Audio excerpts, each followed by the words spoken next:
मैं CS पटेल बृहन मुंबई महानगर पालिका शिक्षण विभाग वर्चुअल क्लास में आप सबका हार्दिक स्वागत करता हूं। बच्चों, वैश्विक महामारी के चलते इस वर्ष का अध्ययन अध्यापन का कार्यक्रम प्रभावित हो रहा है। ऐसे में हमारी बृहन मुंबई महानगर पालिका ने प्रत्येक विद्यार्थी तक ऑनलाइन टीचिंग पहुंचाने का प्रयास शुरू कर दिया है। बच्चों, कक्षा छठी में आज पढ़ेंगे इतिहास। तो स्क्रीन पर आप देख पा रहे हैं दाहिनी ओर इतिहास की पाठ्यपुस्तक इतिहास और नागरिक शास्त्र, जिसमें आज हम देखने वाले हैं इतिहास।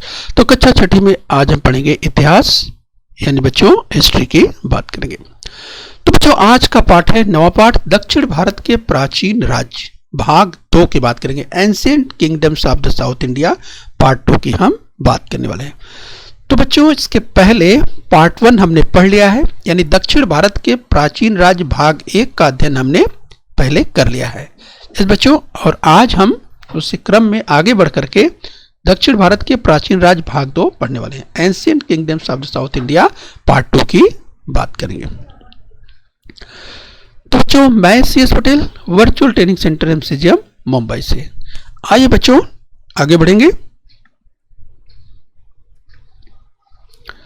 यस बच्चों, तो आज हम सीखने वाले हैं दक्षिण भारत के प्राचीन राज्य भाग 2, ancient kingdoms of the south India, part 2 की बात करेंगे। तो बच्चों, हम आपको याद दिलाएं, पार्ट 1 में हमने जो पढ़ा था उसके बारे में थोड़ा सा रिवाइज करते हुए आगे बढ़ेंगे। तो बच्चों, पार्ट 1 में हमने देखा था, जिस आपको पॉइंटर की मदद से बताए, तो हमने पार्ट 1 में पढ़ा था चेर, पांड्य और चोल राजवंश के बारे में। यस बच्चों, अगर चेर की बात करें तो यहाँ पर स्क्रीन पर आप देख सकते हैं चेर की अगर बात करें। पांड्य की बात करें तो यहाँ पर आप देख सकते हैं पांड्य राजवंश की बात कर रहे हैं। इसी तरह से चोल राजवंश की बात करें तो यहाँ पर आप चोल राजवंश देख सकते हैं। तो इस तरह से बच्चों, पार्ट 1 में हमने the Chera, Pandya and the Chola dynasty की, यानी चेर, पांड्य और चोल राजवंश के बारे में हमने विस्तार से देखा हुआ है। तो बच्चों, हम दक्षिण भारत के प्राचीन राज्य पार्ट 1 की बात कर रहे हैं। और बच्चों, इसके साथ ही एक और राजवंश का हमने अध्ययन किया था, जिस बच्चों आपको याद होगा पार्ट 1 में हमने सातवाहन राजवंश की बात की थी, यानी द सातवाहन डायनेस्टी की बात की थी। यस बच्चों, तो सातवाहन डायनेस्टी की बात हमने की थी। तो याद कीजिए सातवाहन। ये स्क्रीन पर यहाँ आप देख सकते हैं, अगर हम आपको राउंड करके बताने का प्रयास करें तो देखिए यहाँ पर सातवाहन लिखा हुआ है। तो सातवाहन डायनेस्टी के बारे में हमने पार्ट 1 में विस्तार से देखा हुआ है। इस बच्चों, तो बच्चों, आज हम जो अध्ययन करने वाले हैं, यानी जिन राजवंशों की आज हम बात करेंगे, उसमें बच्चों आज हम वाकाटक राजवंश की बात करेंगे, चालुक्य राजवंश की बात करेंगे, पल्लव राजवंश की बात करेंगे और राष्ट्रकूट राजवंश की बात करेंगे। तो इन 4 राजवंशों की बात करेंगे। तो इसके पहले हमने चेर, पांड्य, चोल और सातवाहन, इन पार्ट 1 में इन 4 राजवंशों के बारे में जानकारी प्राप्त कर ली है। और पार्ट 2 अर्थात दूसरे भाग में बच्चों हम विस्तार से वाकाटक, चालुक्य, पल्लव और राष्ट्रकूट राजवंशों के बारे में विस्तार से जानेंगे। इस बच्चों, तो बच्चों ध्यान रखना है, जब हम बात कर रहे हैं इस डायनेस्टी अर्थात राजवंशों की बात कर रहे हैं, तो ये ancient kingdoms of the south India, दक्षिण भारत के प्राचीन राज्य हैं। और बच्चों आप ध्यान रखिए, आप दूसरे भाग का अध्ययन कर रहे हैं। इस बच्चों अगर आपने पार्ट 1 अगर नहीं देखा है, दक्षिण भारत के प्राचीन राज्य भाग 1, तो बच्चों इस पाठ को पूरा समझने के लिए आप भाग 1 पहले देख लेंगे, इसके बाद इस अर्थात दूसरे भाग को देखेंगे तो आपको पाठ पूरी तरह से अच्छी तरह से समझ में आ जाएगा। तो चलिए बच्चों, इस क्रम में आगे बढ़ते हुए आज हम आगे बढ़ेंगे, दक्षिण भारत के प्राचीन राज्य भाग 2 की बात करेंगे, जिसमें आज अध्ययन करने वाले हैं। आपको ध्यान दिलाएं बच्चों, यस वाकाटक राजवंश, चालुक्य राजवंश, पल्लव राजवंश और राष्ट्रकूट राजवंश के बारे में विस्तार से देखने वाले हैं। ओके बच्चों, आइए आगे बढ़ते हैं। इस बच्चों तो पार्ट 2 में अध्ययन करने वाले हैं वाकाटक राजवंश की बात करेंगे। तो बच्चों वाकाटक राजवंश की बात करेंगे तो स्क्रीन पर आप देख सकते हैं बच्चों, इस पॉइंटर की मदद से आपको हम दिखाएं। यस, तो यहाँ पर आप देख सकते हैं वाकाटक राजवंश की बात करने वाले हैं। इसके साथ ही हम बात करने वाले हैं चालुक्य।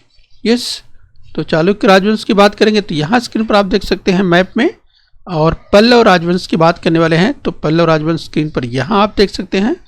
और बच्चों अगर हम बात करें राष्ट्रकूट राजवंश की तो राष्ट्रकूट राजवंश बच्चों यहाँ पे आप देख सकते हैं। तो इन 4 राजवंशों के बारे में आज हम विस्तार से देखने वाले हैं। तो सबसे पहले शुरू करेंगे बच्चों वाकाटक राजवंश की बात करेंगे तो वाकाटक डायनेस्टी की बात करेंगे। तो ईस्वी सन की 3री शताब्दी में प्रारंभ में सातवाहनों की सत्ता छीड़ हो गई थी। यह हमें ध्यान रखना है। ईस्वी सन की 3री शताब्दी के प्रारंभ में सातवाहनों की सत्ता कमजोर हो गई थी। और बच्चों सातवाहनों के बाद जिन राज सत्ताओं का उदय हुआ उनमें वाकाटक सामर्थ्यशाली राजवंश था। यस, तो सातवाहन के बारे में हमने पहले अध्ययन कर लिया है। और उसकी छीड़ होते ही, कमजोर होते ही, तो सातवाहन के बाद जिन राज सत्ताओं का उदय हुआ उनमें वाकाटक सामर्थ्यशाली राजवंश था। तो ये ध्यान रखना है बच्चों। तो बच्चों हम अध्ययन कर रहे हैं दक्षिण भारत के प्राचीन राज्यों की हम बात कर रहे हैं। तो चलिए बच्चों वाकाटक डायनेस्टी की और बात करेंगे आगे।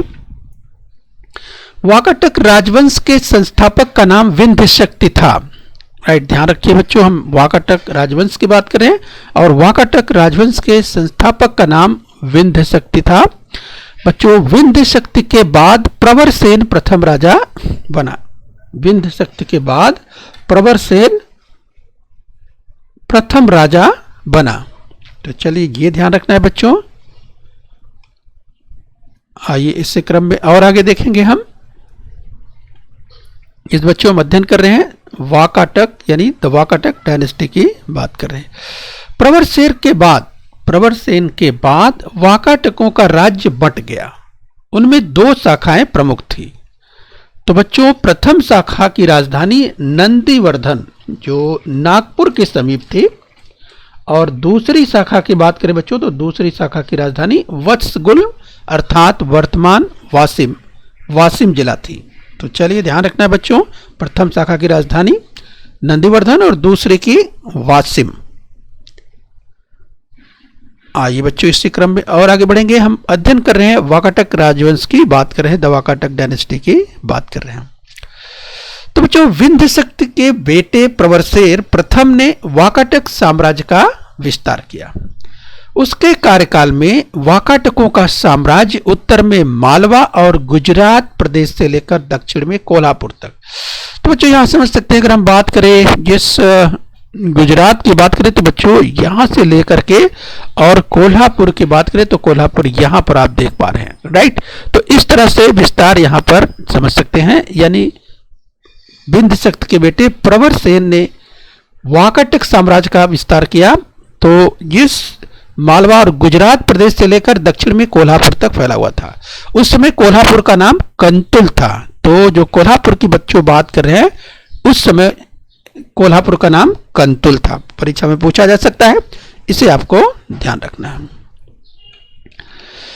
जिस बच्चों हम अध्ययन कर रहे हैं वाकाटक की, तो बच्चों गुप्त सम्राट चंद्रगुप्त द्वितीय की बेटी प्रभावती का विवाह वाकाटक राजा रुद्रसेन से हुआ था। यह जानकारी हमने इससे पहले प्राप्त कर ली है। वाकाटक राजा हरिसेन का वराहदेव नामक मंत्री था। वह बौद्ध धर्म का अनुयायी था। राइट बच्चों, हम बात कर रहे हैं राजा हरिसेन की और उनका मंत्री था वराहदेव। वह बौद्ध धर्म का अनुयायी था। जिस बच्चों हमें ध्यान रखना है वह बौद्ध धर्म का अनुयायी था। तो बच्चों अजिंठा गुफाओं में क्रमांक 16 यानी 16 क्रमांक की गुफा का खनन उसने करवाया था। अजिंठा की गुफा की बात करें तो बच्चों देख सकते हैं अजिंठा यानी अजंता की गुफा, एक गुफा की हम बात कर रहे हैं। तो देखिए स्क्रीन पर दाहिनी ओर अजिंठा की यानी अजंता की अन्य कुछ गुफाओं में खुदाई तथा उन गुफाओं के चित्रों से सुशोभित करने का कार्य हरिसेन के कार्यकाल में हुआ। तो ध्यान रखिए बच्चों, यहाँ पर हम बात कर रहे हैं वाकाटक राजवंश की, और जिसमें आपने भी सुना कि किस तरह से हरिसेन के कार्यकाल में अजंता की कुछ गुफाओं में खुदाई तथा उन गुफाओं के चित्रों से सुशोभित करने का कार्य हुआ, यानी हरिसेन के कार्यकाल में हुआ। ये ध्यान रखना है। तो स्क्रीन पर दाहिनी ओर आप देख सकते हैं बच्चों अजंता की गुफा। आइए बच्चों इसी क्रम में और आगे बढ़ेंगे। तो बच्चों हम अध्ययन कर रहे हैं वाकाटक की, तो वाकाटक डायनेस्टी की बात कर रहे हैं। तो बच्चों वाकाटक राजा प्रवरसेन द्वितीय ने प्राकृत भाषा महाराष्ट्री में सेतुबंध ग्रंथ की रचना की। किस बच्चों? सेतुबंध इस ग्रंथ की रचना की, और इसी भांति कालिदास द्वारा रचित मेघदूत काव्य भी इसी कालखंड की रचना है। तो बच्चों मेघदूत जो अगर हम बात करें तो बहुत ही चर्चित ये रचना है कालिदास की। तो कालिदास की चर्चित रचना की बात कर रहे हैं मेघदूत। और बच्चों बाईं ओर आप देख सकते हैं अजंता में बोधिसत्व पद्मपाणि का चित्र आप देख पा रहे हैं बाईं ओर। यस, तो चलिए ध्यान रखें। आइए बच्चों इसी क्रम में हम और आगे बढ़ेंगे। तो चलिए बच्चों हम इसी क्रम में वाकाटक राजवंश से आगे बढ़ते हुए आगे हम बढ़ेंगे चालुक्य राजवंश की। तो चलिए बच्चों चालुक्य राजवंश की बात करेंगे, चालुक्य डायनेस्टी की बात करेंगे। तो चालुक्य कर्नाटक के चालुक्य, तो स्क्रीन पर आप देख सकते हैं तो जिस चालुक्य की हम बात कर रहे हैं, कर्नाटक के चालुक्य राजवंश की सत्ता बलशाली थी। वाकाटकों के बाद प्रबल हुई राज सत्ताओं में कदंब, कलचुरी आदि सत्ताओं का समावेश था, परंतु इन सभी पर चालुक्य राजाओं ने वर्चस्व प्रस्थापित किया। राइट, तो देखा आपने बच्चों वाकाटक राजवंश के बाद देखा आपने कि किस तरह से कुछ और राज सत्ताओं की बात हुई जिसमें कदंब, कलचुरी आदि सत्ताओं का समावेश था, लेकिन इन सब पर चालुक्य राजाओं ने अपना वर्चस्व प्रस्थापित कर लिया। आइए बच्चों इसी क्रम में और आगे बढ़ेंगे। हम चालुक्य राजवंश की बात करेंगे तो चालुक्य डायनेस्टी की बात करेंगे। तो ईस्वी सन की 6ठी शताब्दी में पुलकेशिन अर्थात पुलकेशी प्रथम ने चालुक्य राजवंश की स्थापना की। तो बच्चों हम बात कर रहे हैं चालुक्य राजवंश की ईस्वी सन की 6ठी शताब्दी, परीक्षा में पूछा जा सकता है। राइट, तो 6ठी शताब्दी यानी 6th सेंचुरी, ध्यान रखिए बच्चों। ईस्वी सन की 6ठी शताब्दी में पुलकेशिन या पुलकेशी प्रथम ने चालुक्य राजवंश की स्थापना की। यस बच्चों हम बात कर रहे हैं चालुक्य राजवंश की। कर्नाटक में बादामी उसकी राजधानी थी। यस बच्चों ध्यान रखना है, बादामी यहाँ स्क्रीन पर आप देख सकते हैं। तो कर्नाटक में बादामी यही यस बच्चों चालुक्य की राजधानी थी। यस, तो पुलकेशिन प्रथम ने चालुक्य राजवंश की स्थापना की और कर्नाटक में बादामी उसकी राजधानी थी।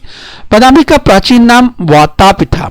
ध्यान रखिए बच्चों, यस बादामी का प्राचीन नाम यानी पुराना नाम वातापि था। ध्यान रखिए, पूछा जा सकता है, तो ये ध्यान रखना है बच्चों। आइए इसी क्रम में हम और आगे बढ़ेंगे। तो बच्चों हम चालुक्य राजवंश की बात कर रहे हैं, द चालुक्य डायनेस्टी की बात कर रहे हैं। चालुक्य राजा पुलकेशिन द्वितीय ने सम्राट हर्षवर्धन के आक्रमण को विफल बनाया था। बच्चों ध्यान रखिए, चालुक्य राजा पुलकेशिन द्वितीय की बात हो रही है। तो चालुक्य राजा पुलकेशिन द्वितीय ने सम्राट हर्षवर्धन के आक्रमण को विफल कर दिया था। बादामी, ऐहोले, पट्टक दल में प्रसिद्ध मंदिरों का निर्माण चालुक्य राजाओं के कार्यकाल में किया गया। तो स्क्रीन पर दाहिनी ओर आप देख सकते हैं बच्चों, यस पट्टक दल, यस तो आप देख सकते हैं पट्टदकल का मंदिर यहाँ स्क्रीन पर आपको दिखाई दे रहा है। तो ये पट्टक दल का जो मंदिर है, तो पट्टदकल का मंदिर देख सकते हैं, प्रसिद्ध मंदिर जो कि चालुक्य राजाओं के कार्यकाल में किया गया था। इस बच्चों पट्टदकल का ये मंदिर स्क्रीन पर आप देख पा रहे हैं। आइए बच्चों हम इसी क्रम में और आगे बढ़ेंगे। तो उसी क्रम में हम बढ़ते हुए बच्चों अब हम बात करेंगे पल्लव राजवंश की। तो बच्चों अभी हम अध्ययन कर रहे थे किसका? चालुक्य राजवंश की बात कर रहे थे। अब हम इस और दक्षिण में आगे बढ़ेंगे और बात करेंगे पल्लव। तो स्क्रीन पर यहाँ पर आप देख सकते हैं बच्चों पल्लव राजवंश। तो आइए हम इस पल्लव राजवंश की बात करेंगे। पल्लव राजसत्ता दक्षिण भारत की एक सशक्त राजसत्ता थी। तमिलनाडु की कांचीपुरम नगरी उसकी राजधानी थी। तो बच्चों ध्यान रखिए, अगर हम बात करें कांचीपुरम की तो यहाँ पर आप देख सकते हैं कांची, तो कांचीपुरम इसकी राजधानी थी। ये तमिलनाडु की कांचीपुरम नगरी उसकी राजधानी थी। महेंद्र वर्मन एक पराक्रमी पल्लव राजा था। ध्यान रखिए बच्चों, नाम महेंद्र वर्मन एक पराक्रमी पल्लव राजा था। उसने पल्लव राज का विस्तार किया। इस बच्चों वह स्वयं नाटककार था। ये किसकी बात हो रही है बच्चों? पल्लव राजा महेंद्र वर्मन की बात हो रही। तो बच्चों महत्वपूर्ण बिंदुओं को ध्यान रखना है आपको। हम पल्लव राजवंश की अगर बात करें तो पल्लव राजसत्ता दक्षिण भारत की एक सशक्त राजसत्ता और उसकी राजधानी थी क्या? कांचीपुरम नगरी, ये ध्यान रखना है। और महेंद्र वर्मन जो पराक्रमी पल्लव राजा, उनके बारे में ध्यान रखना है। और बच्चों ये भी ध्यान रखना है कि वे एक प्रसिद्ध यानी स्वयं नाटककार थे। किसकी बात हो रही है? महेंद्र वर्मन की। ये पल्लव राजा महेंद्र वर्मन की बात हो रही है। आइए बच्चों आगे बढ़ेंगे। ये सब बच्चों पल्लव राजवंश की बात कर रहे हैं। तो महेंद्र वर्मन के बेटे नरसिंह वर्मन ने चालुक्य राजा पुलकेशिन द्वितीय के आक्रमण को विफल किया था। तो ये ध्यान रखना है बच्चों, महेंद्र वर्मन के बेटे नरसिंह वर्मन ने चालुक्य राजा पुलकेशिन द्वितीय के आक्रमण को विफल कर दिया था। उसके कार्यकाल में महाबलीपुरम में प्रसिद्ध रथ मंदिरों की खोदाई की गई। इस बच्चों तो ये ध्यान रखना है, यहाँ पर महाबलीपुरम का रथ मंदिर तो बच्चों बहुत ही सुंदर आकर्षक बनाया गया है। महाबलीपुरम बच्चों तमिलनाडु में कभी आप अवसर मिलेगा, आप यहाँ पर जाएंगे तो आप देख पाएंगे जिस महाबलीपुरम का ये रथ मंदिर बहुत ही भव्य है। तो इसे आप इस अवसर मिलेगा आप तो जरूर यहाँ पे देखें। तो ये हम बात कर रहे हैं बच्चों महाबलीपुरम के प्रसिद्ध रथ मंदिरों की बात हो रही है।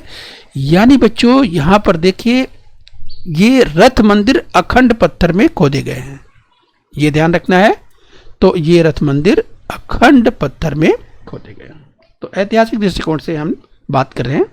तो बच्चों इतिहास की तमाम चीज़ों को जानने के लिए, परखने के लिए तो वहाँ पर अगर भ्रमण करते हैं तो तरह तरह की जानकारी, ऐतिहासिक तथ्यों का पता लगता है। तो इस तरह से जानकारी प्राप्त कर सकते हैं। आइए बच्चों इसी क्रम में और आगे बढ़ेंगे। तो बच्चों हम पल्लव राजवंश की बात करें, द पल्लवा डायनेस्टी की बात कर रहे हैं। पल्लव राजाओं की जल सेना शक्तिशाली और सुसज्ज थी। ये भी ध्यान रखिए, हम बात कर रहे हैं बच्चों पल्लव राजवंश की बात कर रहे हैं, पल्लव डायनेस्टी की बात कर रहे हैं। उनके कार्यकाल में यानी पल्लव की बात हो रही है, उनके कार्यकाल में भारत दक्षिण पूर्व एशियाई देशों के साथ के निकट संबंध प्रस्थापित हुए। देश का भीतरी और बाहरी व्यापार समृद्ध हुआ। इस बच्चों दक्षिण पूर्व एशियाई देशों के साथ बात हो रही है। युआन स्वांग कांची में आया था। उसने कहा है कि पल्लव राजाओं के राज्य में, जिस बच्चों अगर हम बात कर रहे हैं युआन सांग की, तो इस युआन सांग ने क्या कहा? पल्लव राजाओं के राज्य में सभी धर्मों के लोगों के साथ सहिष्णुता और न्याय का व्यवहार किया जाता है। इस बच्चों तो युआन सांग कांची में आया था। उसने कहा पल्लव राजाओं के राज्य में सभी धर्मों के लोगों के साथ सहिष्णुता और न्याय का व्यवहार किया जाता है। तो चलिए बच्चों इसी क्रम में हम और आगे अध्ययन करेंगे। आइए बच्चों उसी क्रम में बढ़ते हुए हम बात करेंगे राष्ट्रकूट राजवंश की बात करेंगे, द राष्ट्रकूट डायनेस्टी की बात करेंगे। राष्ट्रकूट राजवंश के संपन्न कालखंड में उनकी सत्ता विंध्य पर्वत से लेकर दक्षिण में कन्याकुमारी तक। तो अगर बच्चों विंध्य की बात करें तो स्क्रीन पर यहाँ आप देख सकते हैं विंध्य। तो आप देख सकते हैं यहाँ विंध्य जिसकी बात हो रही है, यानी विंध्य पर्वत से लेकर दक्षिण में कन्याकुमारी तक। तो बच्चों अगर कन्याकुमारी की बात करें तो कन्याकुमारी यहाँ पे आप देख सकते हैं कन्याकुमारी। तो इस तरीके से राष्ट्रकूट राजवंश के संपन्न कालखंड में उनकी सत्ता विंध्य पर्वत से लेकर दक्षिण में कन्याकुमारी तक फैली हुई थी। दंतदुर्ग राजा ने राष्ट्रकूटों की सत्ता पहले महाराष्ट्र में स्थापित की। राइट, तो दंतदुर्ग राजा ने राष्ट्रकूटों की सत्ता पहले महाराष्ट्र में स्थापित की, ये हमें ध्यान रखना है। आइए बच्चों, इसी क्रम में हम और आगे बढ़ेंगे। यस बच्चों, अध्ययन कर रहे हैं राष्ट्रकूट राजवंश की बात कर रहे हैं।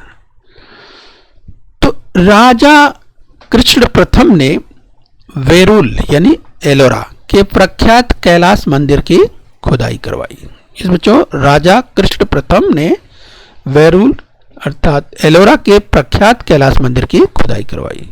तो बच्चों बाईं ओर आप देख सकते हैं, जब वेरुल की बात करते हैं, एलोरा की कैलाश गुफा स्क्रीन पर आपको दिखाई दे रही है, बाईं ओर देख सकते हैं। तो बच्चों अब तक हमने मुख्य रूप से प्राचीन भारत की विभिन्न राजनीतिक सत्ताओं की जानकारी प्राप्त की थी। यस बच्चों, यानी अगर अगले पाठ की बात करें तो अगले पाठ में बच्चों हम विस्तार से सांस्कृतिक और जीवन की जानकारी प्राप्त करने वाले हैं। तो चलिए बच्चों, इस क्रम में थोड़ा और आगे बढ़ेंगे। यस बच्चों, क्या आप जानते हैं, do you know Periplus of the Erythraean Sea? तो आइए बच्चों इसकी चर्चा कर लेते हैं। इसकी चर्चा पार्ट 1 में भी हमने की थी। तो आइए पेरिप्लस ऑफ द एरिथ्रियन सी यानी इस पाठ को पूरा होने से पहले थोड़ी सी चर्चा हम पेरिप्लस ऑफ द एरिथ्रियन सी के बारे में कर लेते हैं। तो बच्चों पेरिप्लस ऑफ द एरिथ्रियन सी की अगर बात करें तो इस पेरिप्लस का अर्थ जानकारी पुस्तिका है। पेरिप्लस का अर्थ जानकारी पुस्तिका है। एरिथ्रियन सी का अर्थ लाल सागर है। यस बच्चों, यूनानी लोगों के अनुसार हिंद महासागर और ईरान की खाड़ी लाल सागर के हिस्से थे। पेरिप्लस ऑफ द एरिथ्रियन सी का अर्थ लाल सागर की जानकारी पुस्तिका है। बच्चों यह पुस्तिका लगभग ईस्वी सन प्रथम शताब्दी की है और इस पुस्तिका का लेखक एक नाविक है। इस बच्चों तो ध्यान रखिए, इस पुस्तिका का यानी the Periplus of the Erythraean Sea जिस पुस्तक की हम बात कर रहे हैं बच्चों, यह इस पुस्तक को लिखने वाले, इस पुस्तक का जो लेखक है वह क्या है, नाविक है। यस बच्चों, समुद्र की जब हम बात करते हैं, यस बच्चों, और प्राचीन काल में जब समुद्री यस यातायात की बात करते हैं तो बच्चों इस तरह की नाव का बहुत ही महत्वपूर्ण रोल रहा है। यस बच्चों, और यही उसी काल के एक नाविक की बात करते हैं जिसने पेरिप्लस ऑफ द एरिथ्रियन सी पुस्तक को लिखा था। इस पुस्तिका का लेखक ने कहा एक नाविक है तथा वह इजिप्टवासी है। ध्यान रखिए बच्चों, वह लेखक इजिप्टवासी, ये भी हमें ध्यान रखना है। तो बच्चों भारत का समुद्री तट, ईरान की खाड़ी और इजिप्ट के बीच चलने वाले व्यापार में जानकारी पेरिप्लस में मिलती है।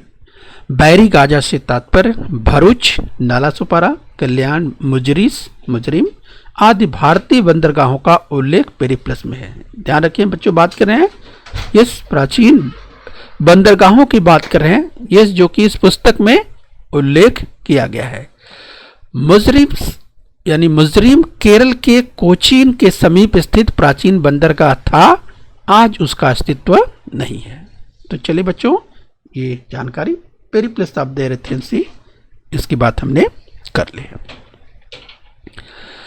तो चलिए बच्चों, हमने इस पाठ को 2 भागों में देखा। जिस बच्चों यानी दक्षिण के प्राचीन राज्य को हमने पार्ट 1 और पार्ट 2 में हमने देख लिया है। तो बच्चों जिसमें हमने चेर, पांड्य और चोल राजवंश, सातवाहन राजवंश, वाकाटक राजवंश, चालुक्य राजवंश, पल्लव राजवंश और इस राष्ट्रकूट राजवंश के बारे में विस्तार से जानकारी प्राप्त कर ली। अब हम बच्चों अभ्यास करेंगे। आपके सामने स्क्रीन पर एक कथन दिया है और देखना आपको कथन सत्य है या असत्य है। तो बच्चों पहला कथन है, वाकाटक राजवंश के संस्थापक का नाम विंध्य शक्ति था। तो क्या यह कथन सत्य है?